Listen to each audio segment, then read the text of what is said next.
Because he worked really hard without me being involved. Oh.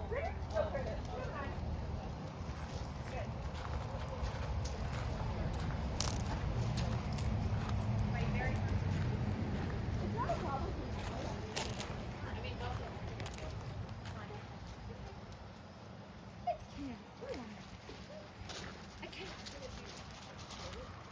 He's basically not quite cataloging, but receiving all the information. I think once you turn around, now he's on the downwind side and he's going to start pegging them off.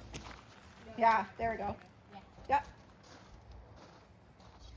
And I think you had enough forward momentum through the search that it wasn't like you wasted time to get here. He was receiving the information he needed to be able to continue this with success. My goal now would be that he hits them and goes, and hits them and goes. So a little bypass. He kind of knows it though, which is good. That little stutter step.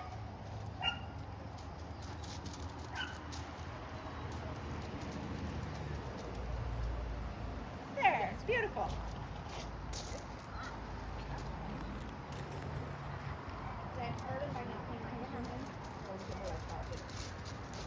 What I saw is he actually became more and more comfortable with what the other picture said, so when we asked him to work, he's like, oh, I've been in here, I could tell you.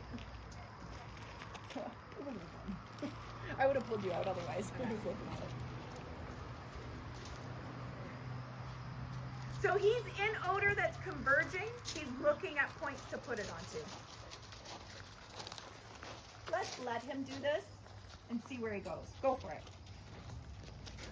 It's a small enough area you can go back to what you saw. We're going to let him piece it apart the way that he wants to. Good. He's doing this very intellectually, which is not always how he works. He works a little bit more odor driven, but it's fine. We're going to let him do it. Should I, when he ducked his head, should I said yes? I mean, I said yes, but He can give you a little more. Let's see that understanding in him. yes. He's like, no. I mean, he's been on three sides. I would. He has. So you can call this. Now, training-wise, I think let's call something a little bit more quick. Give him a cookie now, ask for more work, and let him underhunt. I think he can duck underneath where it's going to stronger, based on how the dogs are working right now. But could you call it as an inaccessible? Yeah, I think you would have received enough information. But I think he can give you a little more. Boy, you got this?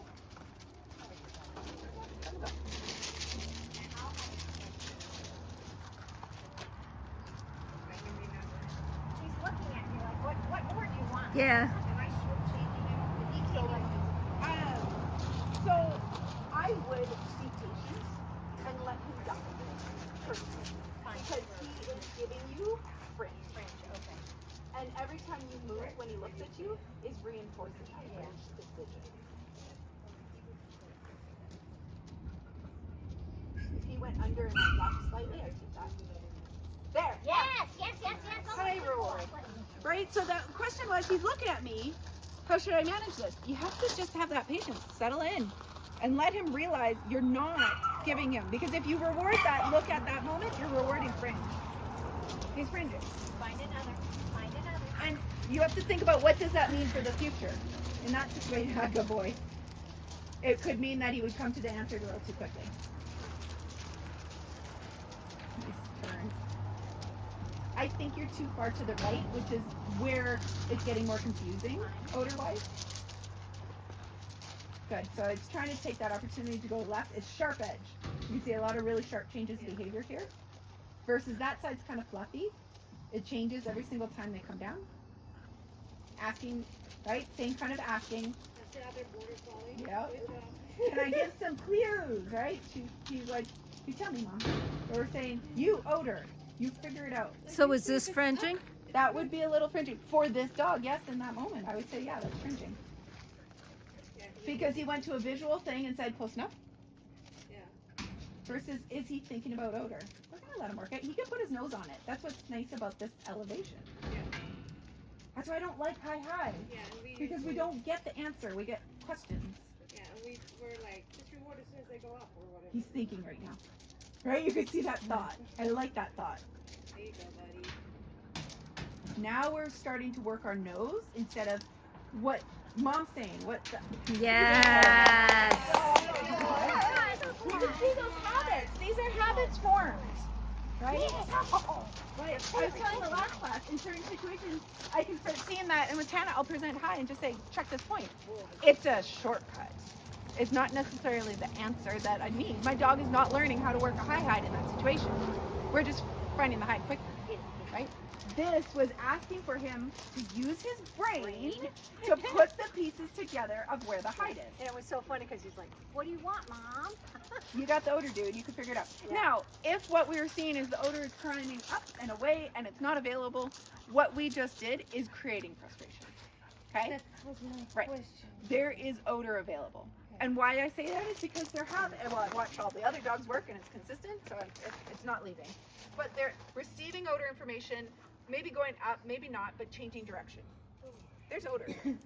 We're also seeing when they come over here, they change direction and come back. That's edge of odor information. There's enough to work, so we can be patient. If there's no odor to work, which I have seen on that one at periods of time today, where we just said walk away. Because waiting around and putting a little pressure on is not fixing the problem. It's not teaching anything because there's nothing to work. Right? So we have to be realistic of what does the dog experience in this situation. Here, there's odor. Yeah. And we're gonna What have did you patience. see over there that said there wasn't odor For available? some of the other dogs, the dog would go by it maybe once or twice. Maybe the dog would be near. Maybe the dog would start crittering on the ground, but never show abrupt changes of behavior showing there's a Yeah, hide. that I walked that line straight past, Yeah. right? And I thought she would catch it, but she was already maybe on that one. And I think it's a little deceitful for how much is going around the corner. And the dog has to think, oh, I'm in odor, and then look on the wall for what could be possibility, right? It's not a pull-in kind of hide. This one actually is giving a lot more. The Summit dogs, we had containers out here that was causing false alert the whole time. But the hide on the wall was accessible from a container in the middle. Almost all the last group of dogs went from the container straight across to the hide on the wall. That tells you where that odor picture is and the edge of it, and that was so much more available. So, what should you do? Nothing. Hang out. But that was good. That was a good thing. Yeah. I need to do that more. And you needed to see, like, he's gonna give you a little fringe. Yeah. And it's okay. They showed the work, reward the work. Okay, awesome, but now you can give me more. And be patient. And he goes, I should go back to the hide, okay? Yeah. But you have to actually do it this time. Yeah. I must say, personally, I don't deal with this a lot, but I mean, watching the other, like, it happens. Like, she wouldn't false alert, like, that close to a source. Like, I don't think fringing is in her habit, so, I'm not terribly worried But about to it, but me, she might be felt What a I little- see is not ready for trial. Yeah, What I see is learning. Does that make sense? yeah. Learning means they may be looking back to us for information because they don't have all the pieces yet.